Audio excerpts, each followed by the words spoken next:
Sinipa na ata si JP, pero mukhang makakapasok si Sanford sa likod. Sanford biglang nakatingin na lang kay Sans. Yung flick ang ginamit na para matamaan. Freya! Pero mukhang yung Freya ni Skylar ay galit na galit na Sans. He's gonna go down. Pero makukuha din ng Ohab yung counter kill. Ngayon si Ludby ay pinansin. Double kill. Ngayon si Shutdown para kay Giboy. Makukuha niya si Sanford. Ang kaso nga lang yung Lord ay hawak pa rin ng Team Liquid Philippines.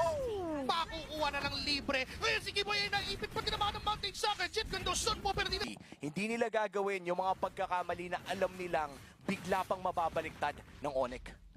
Alam mo, at this point, teka lang, si Ludby ay bigla na lang nabigyan at kamuntikan pero tatapusin na ni Oheb ang misyon and it's a godlike.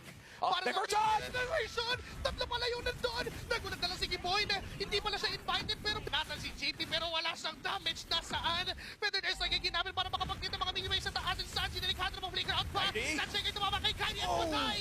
Si Kyrie dun sa itaas. Ngayon si Skylar na iipit sa limang miyembro ng Team Liquid. Galit na galit pero hindi na Kaya talaga nila na patagalin pero nasipa si isa. Si Oheb ata yun! Oheb yata matatarget. Winter Crown! Mabubuhay pa rin. May immortality pang bitbet sa ultimate para makapalag-palag ng bahagya. Si Sanji ay hindi pinapahinga. Indong! Skylar ay nabura. Doon para sa likod may puntirya sila. Landshaker na naman na dito mga may person na dinalalahan ng tropa ng Team Liquid. Sanji walang magawa kundi maglakad. Ngayon ay lumipad. Aantas pero sabi ni Sanji Cartesi tapusin na natin